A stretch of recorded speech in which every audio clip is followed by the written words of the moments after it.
Hey guys, Mr. Polar here, and it's time for a deck update. This time, Luard. So, yep, DZ-BT12 came out 2 days ago. So I'm recording this on a Sunday, and well, it's one hell of a ride because it's a lot of card games and support here and there. So with the release of DZ-BT12, Luard gets one new G unit and a extra support to complement with the G unit, and boy, it's actually quite a hell of a ride really. So now talking, let's go on to the deck update. Alright, so let's go on to the right deck. So the right deck, uh, generally it's the same. I mean, as for any G unit deck really. Starter root, so that it is what it is. Needs to get your crest and to draw another one. Leofall, which is basically your to draw one when you wear Luard, and also to boost your ritual by soul blasting knees out, and apologies for that. Yeah. So and the main guy himself being Luard, allowing you to strike for free if you hit the ritual ability, and then allowing you to counterblast on the retire unit to search like a two grade ones to call it. So right line is, well, I mean, it's standard. It's not, you can't change it. It has to be the Luard right line. Okay, so that's it for the right deck. So let's go to the main deck. So the main deck, I still play two of the Luards, obviously.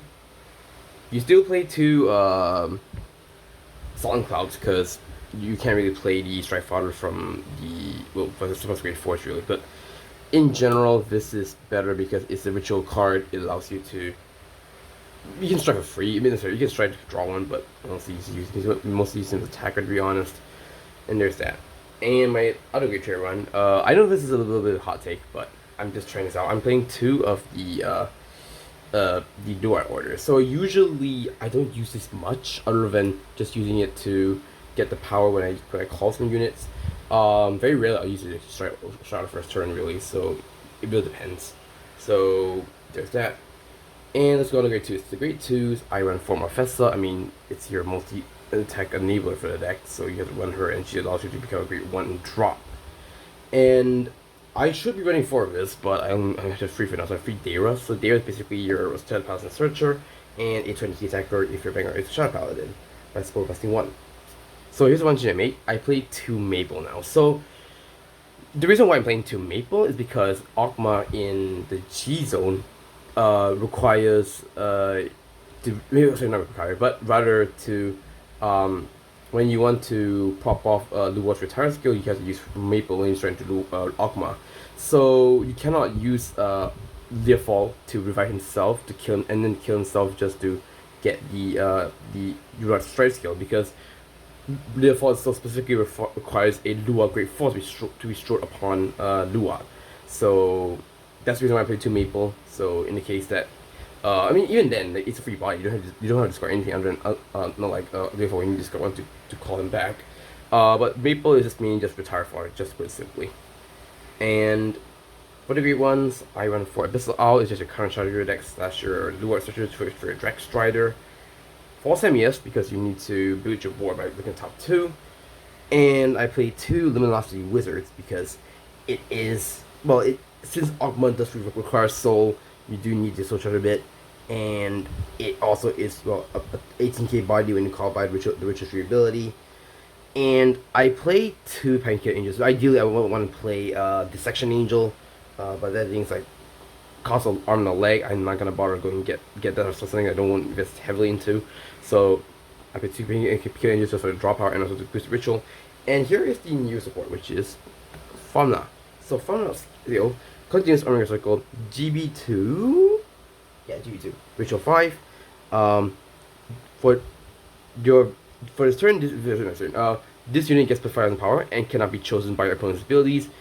And if this is if it's retired by the cost of your grade 4 Ogma, you can regard this as 2 units being retired. So this thing is it's very faithful to the original Formula back in the G era. Like it still has resistability, which is, well, it is what it is.